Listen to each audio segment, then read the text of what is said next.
l'Alliance française de Chicago à la lecture de Bonjour Tristesse de Françoise Sagan. Je vais vous lire dans la deuxième partie le chapitre 4. Mon père n'avait pas témoigné d'autre sentiment que l'étonnement. La femme de chambre lui expliqua qu'Elsa était venue prendre sa valise et était repartie aussitôt. Je ne sais pas pourquoi, elle ne lui parla pas de notre entrevue. C'était une femme du pays, très romanesque. Elle devait se faire une idée assez savoureuse de notre situation, surtout avec les changements de chambre qu'elle avait opérés. Mon père et Anne, donc, en proie à leur remords, me témoignèrent des attentions, une bonté qui, insupportable au début, me fut vite agréable. En somme, même si c'était ma faute, il ne m'était guère agréable de croiser sans cesse Cyril et Elsa au bras l'un de l'autre, donnant tous les signes d'une entente parfaite. Je ne pouvais plus faire de bateau, mais je pouvais voir passer Elsa décoiffée par le vent comme je l'avais été moi-même. Je n'avais aucun mal à prendre l'air fermé et faussement détaché quand nous les rencontrions, car nous les rencontrions partout, dans le bois des pins, dans le village, sur la route.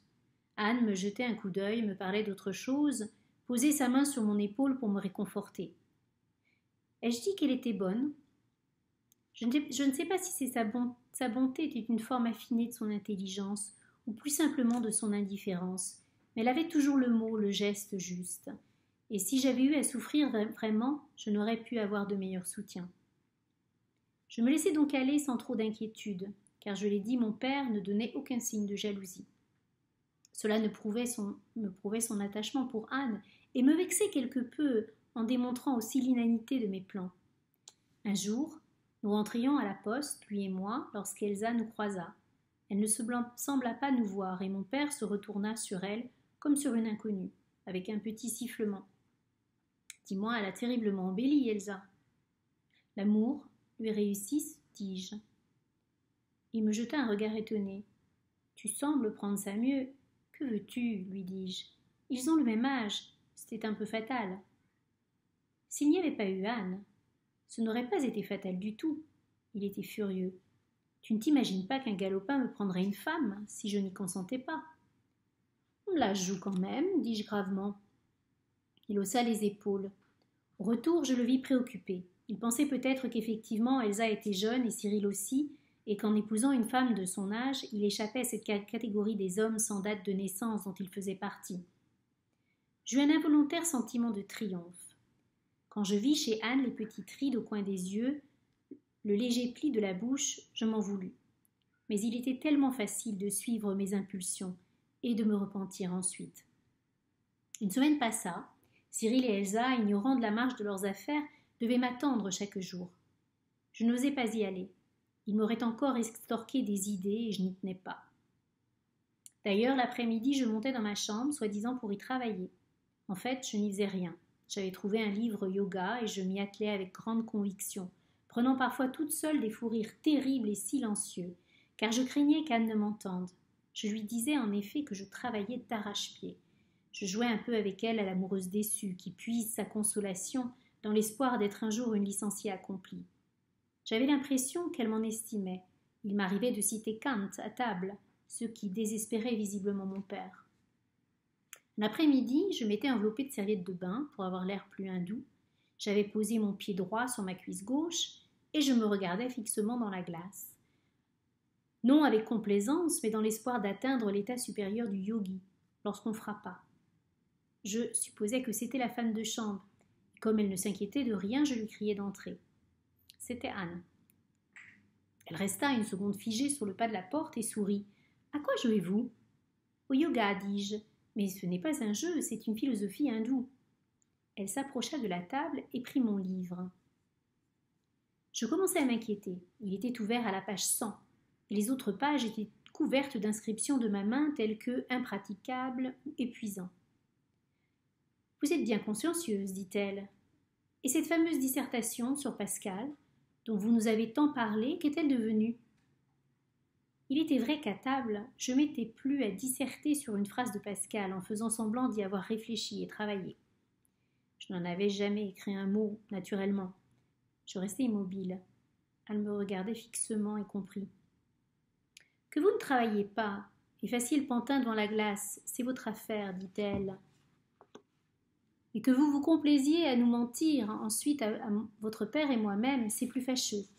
D'ailleurs, vos subites activités intellectuelles m'étonnaient. Elle sortit, et je restai pétrifiée, dans mes serviettes de bain. Je ne comprenais pas qu'elle appelât cela mensonge. J'avais parlé de dissertation pour lui faire plaisir, et brusquement, elle m'accablait de son mépris. Je m'étais habituée à sa nouvelle attitude envers moi, et la forme calme, humiliante de son dédain me transportait de colère. Je quittai mon déguisement, passai un pantalon, un vieux chemisier et sortis en courant. La chaleur était torride, mais je me mis à courir, poussée par une sorte de rage, d'autant plus violente que je n'étais pas sûre de ne pas avoir honte. Je courus jusque chez Cyril, m'arrêtai sur le seuil de la villa haletante. Dans la chaleur de l'après-midi, les maisons semblaient étrangement profondes, silencieuses et repliées sur leurs secrets. Je montai jusqu'à la chambre de Cyril. Il me l'avait montré le jour que nous étions allés voir sa mère. J'ouvris la porte. Il dormait, étendu au travers de son lit, la joue sur son bras. Je le regardai une minute. Pour la première fois, il m'apparaissait désarmé et attendrissant. Je l'appelai à voix basse. Il ouvrit les yeux et se redressa aussitôt en me voyant. « Toi ? Comment es-tu ici ?» Je lui fis signe de ne pas parler si fort. Si sa mère arrivait et me trouvait dans la chambre de son fils, elle pourrait croire. Hein. Et d'ailleurs, qui ne croirait pas ? Je me sentis prise de panique et me dirigeai vers la porte. « Mais où vas-tu » cria Cyril. « Reviens, Cécile. » Il m'avait rattrapée par le bras et me tenait en riant. Je me retournai vers lui et le regardai. Il devint pâle, comme je devais l'être moi-même, et lâcha mon poignet.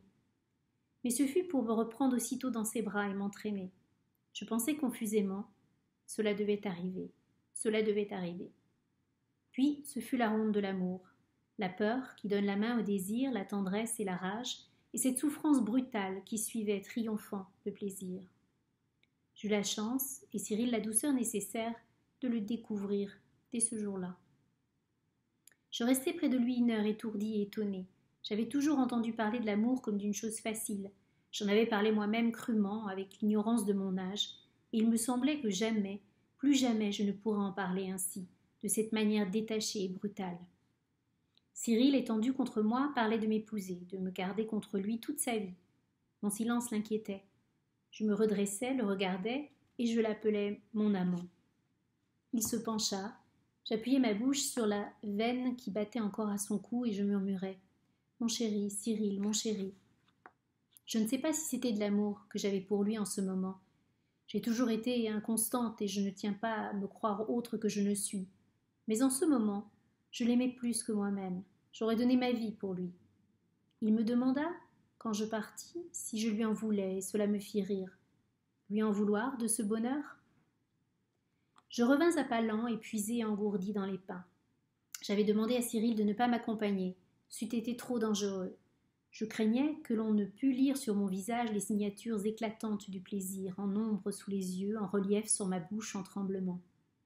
Devant la maison, sur une chaise longue, Anne lisait. J'avais déjà de beaux mensonges pour justifier mon absence, mais elle ne me posa pas de questions. Elle n'en posait jamais. Je m'assis donc près d'elle dans le silence, me souvenant que nous étions brouillés. Je restais immobile, les yeux mi-clos, attentive au rythme de ma respiration, au tremblement de mes doigts. De temps en temps, le souvenir du corps de Cyril, celui de certains instants, me vidait le cœur. Je pris une cigarette sur la table, frottai une allumette sur la boîte. Elle s'éteignit. J'en allumai une seconde avec précaution, car il n'y avait pas de vent et seule ma main tremblait. Elle s'éteignit aussitôt contre ma cigarette.